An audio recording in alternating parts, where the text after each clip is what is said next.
What's up, folks? It's a fantastic day today, and I'm about to take the EcoBoost out for a spin. If you're wondering what this on the wall is for, I got a little creative, and since when I opened my door, I didn't want it to touch the wall. I backed up kind of farther than I normally do. Okay, so that obviously wasn't a good example, but I have that so when I open the door, it doesn't hit the wall. That is my dad's Edge out there that almost has 150,000 miles, believe it or not. And I'm gonna do a video on that once it gets 150, going over the maintenance cost and how it's been reliability wise and everything else. But let's get a little cold start in here.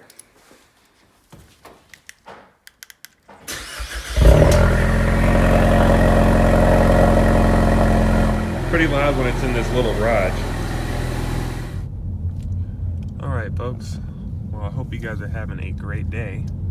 I'm gonna do a video today on a full review of my car, since I haven't done like a video showing off like everything about the car, what options I got. I also want to go over like my future plans for this car and what I want to do like mod wise and everything. So I'm gonna get to my undisclosed location real quick, and I'll get back to you guys in a moment. C8 Corvette. I had to get that on video. I need to get my hands on one of those. All right, guys, I found a pretty good spot out here. It's a pretty nice area. Those are not me, I promise. But so this is my 2019 Ford Mustang EcoBoost in Velocity Blue. It is an EcoBoost base with the 101A upgrade package. But coming alongside here, one thing I wish I had though was fog lights. It would be right here. The base EcoBoost is the only trim that does not come with fog lights, so that kind of sucks. But here's my wheel and tire setup. It's just a regular stock wheels. They're 235/50 18s. So in the future, I'd love to get some aftermarket wheels, preferably 19-inch, maybe like 255, so I don't have like a whole bunch of rolling resistance, because this car, even with these 235s, and it's tuned, and it's pretty quick too, I'll show you guys later, it doesn't burn out enough to like need like 305s or something. So I feel like 255s, maybe some Michelin Pilot Sport 4S's, and some 19-inch black wheels, that would be really nice. And I love red brake calipers when it's a black wheel, so I would love to do that in the future, but I don't know if I should do that myself, or I've just been putting that off. But I chose this color specifically because look how nice this color looks in the sun. Just take a look at it. Oh yes. Got some 20% high quality window tint on there. They put it on nicely, so I'll show you guys. There's not even, it almost looks like the glass itself is tinted. There's no like defined lines. That's really nice. Come along the back here, I did some Dynamics LED side markers right there, so that looks really cool at night. It's just a nice LED strip. By the way, I did press the unlock button. That's why I assumed to do that, so it doesn't flash on the camera. I made sure all the lights on the outside were LED, including the reverse light. So I put a LED light in there. And you can see, you're probably wondering, an EcoBoost with quad exhaust, how'd you do that? Well, active exhaust gives you quad exhaust tips on EcoBoost. And they included that in, or not included, but they had it as an option for 2019 and 2019 to present Mustangs. And if you get an EcoBoost High Performance, it comes standard with those. But I really like the way the spoiler looks on my car. It really makes the sun is kind of, but anyway, it really makes the back end look nice in my opinion. Got a little Mustang license plate frame right there. You can really see how nice it looks on this side. I really like the proportions of the Mustang. I think it looks really nice. But let's hop inside and see what I did in there. All right, looking at my door panel here. Since I didn't get a premium, I don't have the soft touch right here. Soft touch right here has cloth right here instead of leather like on premiums would. And it doesn't have like the chrome around the door speaker, but that wasn't a huge deal for me. but I still have power seats because, like I said, I have that 101A upgrade package. These seats are super comfortable. The leather is comfortable too, but the cloth like is more comfortable to sit in, but the leather looks nicer and it's easier to clean, and it makes the new car smell better. I know that sounds silly, but it's just little things that I notice. This is not illuminated and it's not like shiny like on premiums, but I did get these cool premium floor mats that have the blue stitching around them because I really like blue and it really matches the outside nicely. I also got the dead pedal in that brushed aluminum and an airplane. All right, now that the plane has left, let's get back into the video. I also got, these are really inexpensive on Amazon. They're like $20. You get the premium brushed pedal covers. So it looks just like a premium under here. I think that looks really nice. You can see when I detailed it, I did some detail stripes. I like the way that looks. But looking in here, gauge cluster, I really like this one. It's not the fully digital, but that you have to get a premium and get a package on top of the premium. So that's way more expensive than this car is. Looking over here, has this cool, or I think it's cool. It's this, I don't even know what you call that, but that's what the interior finish is on this one. And base GTs get this. If you get a base EcoBoost, it's like a fake carbon fiber look. It looks okay, but it's kind of dark. I got a cob access port, and then I got e-tuned by a pro tuner, Ryan at PD Tuning. And I have videos on my tuning process if you guys want to check out that. But I'll go over the performance of the car a little bit later. I'll do some 0 to 60s, and maybe I'll do a burnout if you guys are lucky. No, just kidding. I kind of want to do one anyway. But glove box, it's a glove box. Looking at the dash, you still have nice soft touch. You still get an auto dimming review mirror standard on all Mustangs. I did upgrade to Diode Dynamics LEDs. I didn't do the vanity mirrors though, and the reason why is because it's a pain in the butt to do these. So I just figured I'd just leave those ones alone. Although I wish I had all LEDs, that's something I just left alone. Looking here, I have my USB hooked up. That's a really good charger, charges your iPhone really fast, and has Apple CarPlay, which includes navigation, so you don't ever need to buy navigation on your cars anymore. And I don't have a light in here like premiums do, so that's kind of stupid that they did that. But that's okay. No ambient lighting, obviously. But I did get the 10R80. 10R80 is the way to go. Sorry, manual guys, but 10R80 is the way to go. I'm looking at the steering wheel. It's not soft, or well, it's soft, but it's not the smooth leather like you get on premiums and GTs. And all 2018s came with a smooth leather wheel. I know that's a bunch of technical crap you probably don't care about, but it is a textured leather. I wish I got the smooth one, but it still feels fine. Paddle shifters are okay to respond. They're good under wide open throttle, and the downshifts are good when you're on the brakes, but when you're just driving normally and you're trying to just drive with the paddles, it's kind of sluggish. And real quick, I'll show you guys the back seat. I have some fries there that I'm gonna eat later, and I have a Mustang sun cover, so that's pretty nice. I like that. I recommend that if you have a Mustang.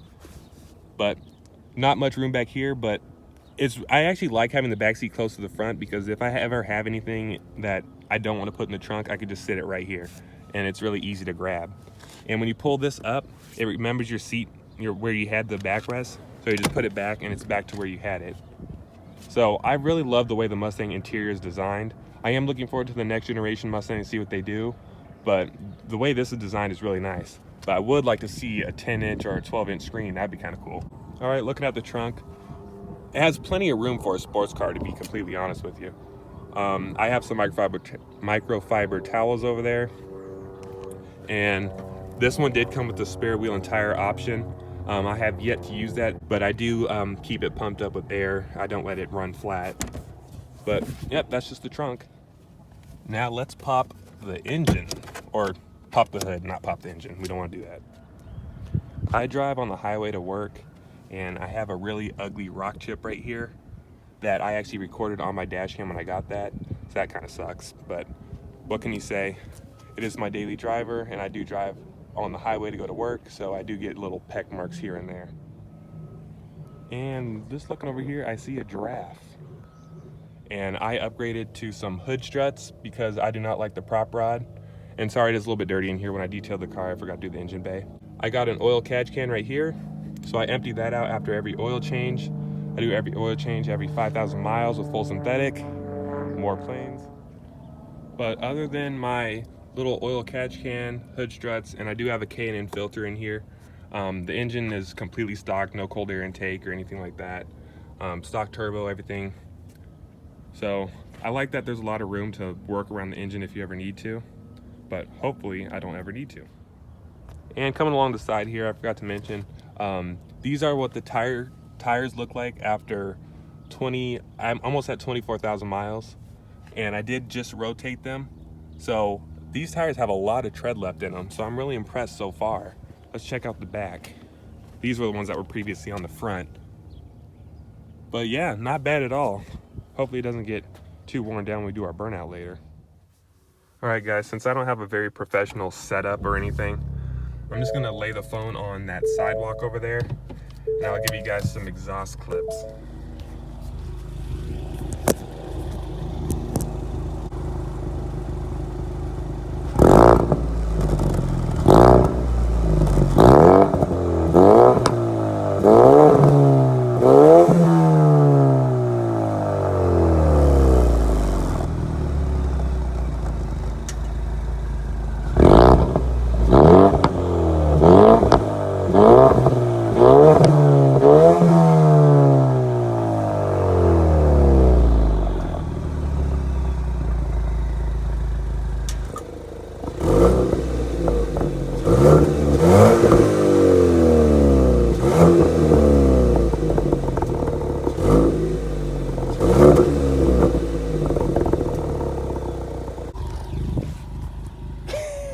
Okay, one thing I just noticed is in the stock tune, it had like a rev limiter at like 44,000 RPM or like 4,500 or something. And with my tune, it removed that. So I was able to rev it up really high. I did not expect that, but doesn't sound like a GT. Don't complain about that. It's an EcoBoost, remember that. But I think it sounds okay for what it is. And I really like that this is all stock exhaust, no aftermarket anything. Well, while we're at it, I'm gonna do the trans brake, which is also included in the Cobb access port, and do a little tiny burnout for you guys.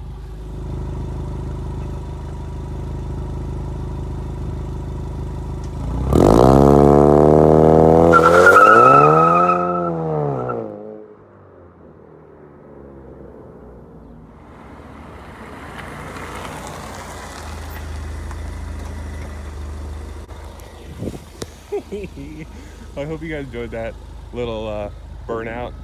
You can barely see it. Like I said, when I said little burnout, I meant little burnout. You know, when you think about it, this car is such an excellent bang for your buck. Like, look how much fun you can have for not an expensive price. As we look at the giraffe as we drive by. It is a little hot today, so the performance might not be as good as it normally is. But I'm gonna find a little stretch of road where we can do a little quarter-mile test. And when I did it last night, I got a 13.3 at 108, according to the track apps. And I will admit, where I did it, because it's hard to find a perfectly flat road, where I did it, it was a slight downhill. So I will admit that. So if you want, you can maybe take it down to like a 13.4 at 107. Think about that. All I got was a tune, Cobb access port, a tune, and an intercooler, and I did a 13.3 at 108, all while getting 30 mpg on the highway if you drive conservatively. We got a fellow Mustang owner over here. He's got a 5.0 performance pack, magnetic. That's pretty nice. Oh, and another one that just drove by. All right, guys, we're heading to our little quarter-mile location. All right, guys, here we go. To get my best times, I always do drag strip mode with traction off. That's how I get the best times. Alrighty, here we go. Brake torque a little bit. Go.